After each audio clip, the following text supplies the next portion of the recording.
அன்பார்ந்த மாணவ செல்வங்களே, இன்னைக்கு நம்ம பார்க்க இருக்கிற பாடமானது காலக்கோடு, அதாவது டைம் லைன் அப்படின்னு சொல்லுவாங்க. வாங்க இப்போ பாடத்துக்குள்ள போகிறோம். காலக்கோடுன்னு எழுதியிருக்கிறேன். அதுக்கு நேர் லைனில் பாருங்க அளவு திட்டம்னு எழுதியிருக்கிறேன்.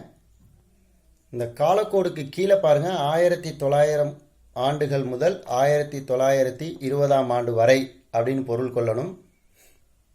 ஒரு அலகு ஈக்குவல் டு 10 ஆண்டுகள் என்று எழுதியிருக்கிறேன். இதை தெரிஞ்சுக்கோ மாணவர்களே. இதில் 1, 2, 3, 4, 5 என்று 5 ஸ்டெப்ஸ் போட்டிருக்கிறேன்.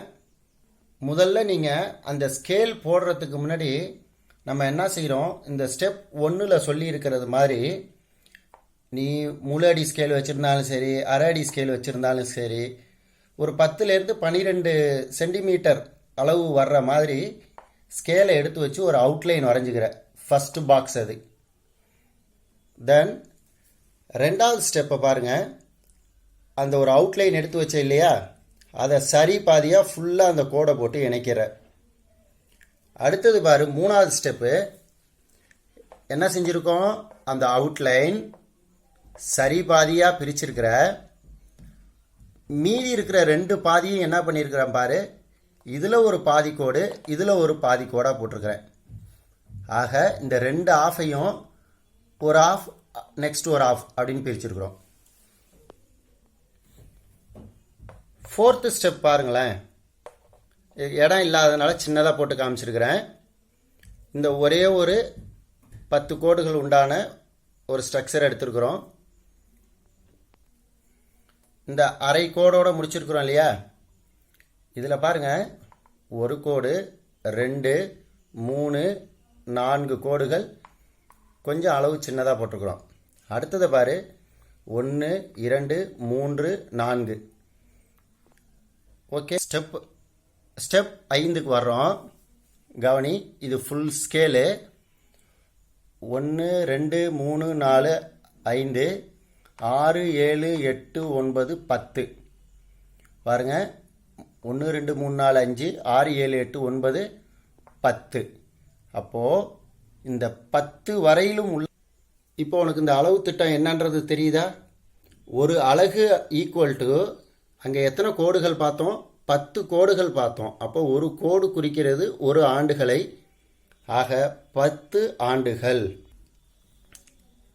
இப்போது இதில் மேலே ஒரு 10 ஆண்டுகள் இருக்குது, கீழே ஒரு 10 ஆண்டுகள் இருக்குது.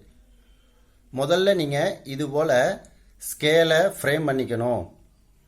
இதில் உங்களுக்கு ஒரு சந்தேகம் எழலாம், சார் இந்த கோடை இந்த லெஃப்ட் ஹேண்ட் சைடில் தான் போடணுமா, இல்லை ரைட் ஹேண்ட் சைடில் போடலாமா?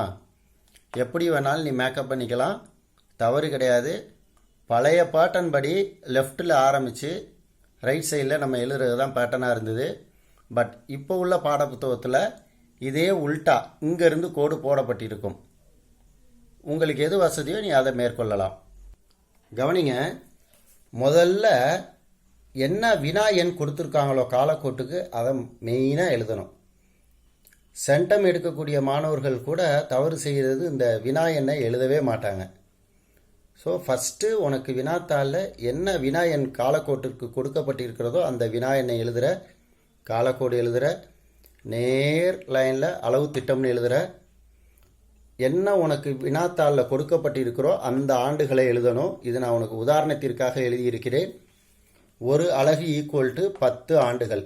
அப்போது இந்த ஒரு அலகுன்னா எதை குறிக்கிறது அப்படின்றத அந்த ஒவ்வொரு ஸ்டெப்பு வர்றதில் காமிச்சிருக்கிறேன். இப்போ பாருங்கள், இதை நல்லா கவனிங்க. ஃபஸ்ட்டு ஒரு அவுட்லைன் எடுத்துட்டோம், 2ஆக பிரிச்சிட்டோம், 2 பாதி பாதியாக பிரிச்சிருக்கிறோம். இடையில 4 கோடு சின்ன சின்ன கோடுகள் குறிச்சிருக்கிறோம். அதாவது ஆக்சுவல் ஒரு ஸ்கேலில் நம்ம பார்த்தோம்னா எப்படி இருக்குமோ அதே மாதிரி மில்லிமீட்டர் சென்டிமீட்டர் வர்ற மாதிரி குறிச்சிருக்கிறோம். 1900 கொடுத்துருக்குறாங்க. ஃபஸ்ட்டில் எடுத்து எழுதிட்டேன் முதல் லைனில். இது 1 குறிக்கும். 2, 3, 1, 2, 3, 4, 5 மேலே எழுதிக்கிட்டேன். 1920 முடிச்சிருக்கிறாங்க. இப்போ இதில் 10 கோடுகள் இருக்குது. ஸோ 1910.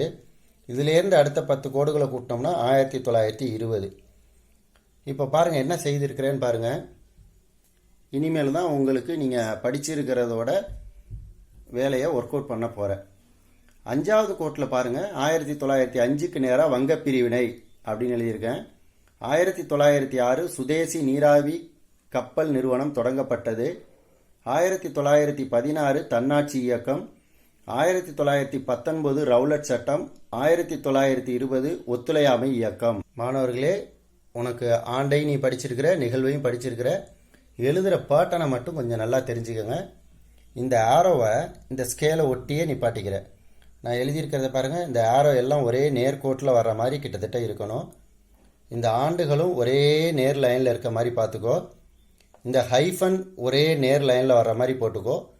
நிகழ்வுகளை எழுதுங்க. இதில் இந்த பிராக்கெட் பண்ணுற வேலை வச்சுக்காத. இன்னும் சில பேர் செய்கிற தவறு என்னன்னா, இந்த ஆண்டை தூக்கி பின்னாடி எழுதி பிராக்கெட் பண்ணுவேன். அந்த வேலையும் வச்சுக்காத. இப்படி நீ ப்ரெசன்ட் பண்ணினா திருத்தக்கூடிய ஆசிரியர்களுக்கு உன்னுடைய பேப்பரில் ஒரு நல்ல அட்ராக்ஷன் கிடைக்கும். ஸோ டிக்கை போட்டுட்டு மதிப்பெண்களை போட்டுட்டு, அதாவது முழு மதிப்பெண்களை கொடுத்துட்டு அடுத்தடுத்த வினாவுக்கு போயிடுவாங்க. அடுத்து என்ன செய்திருக்கிறேன் பாருங்கள், இந்த 5 நிகழ்வுகளையும் எடுத்து கீழே எழுதி ஒரு பாக்ஸ் போட்டு வச்சுருக்கேன். பாக்ஸ் போட்டாலும் சரி, போடலைனாலும் பரவாயில்ல. இந்த ஸ்டெப்பை மட்டும் முதல்ல பார்த்துக்கோ. எப்படி நம்ம அந்த ஸ்கேலை மட்டும் கொஞ்சம் பர்ஃபெக்ஷன் காட்டு. அதுக்கப்புறம் எடுத்து எழுதுறதுலேயும் கொஞ்சம் பர்ஃபெக்ஷன் இருக்கணும். இந்த ஸ்கேல் போடும் பொழுது ரொம்ப இடம் தள்ளி போட்டுறாத. ஏன்னா இங்கே எழுதுகிறப்ப என்ன ஆகிடும், லைனை மடக்கி எழுதுகிற மாதிரி வந்துடும். ஸோ இந்த மார்ஜின் லைனை ஒட்டி இந்த பாரு ஆண்டு எழுதுறதுக்கு மட்டும் இடம் இருந்தால் போதுமானது. அதற்கு தகுந்தாற் போல் எழுதுங்க. நன்றி.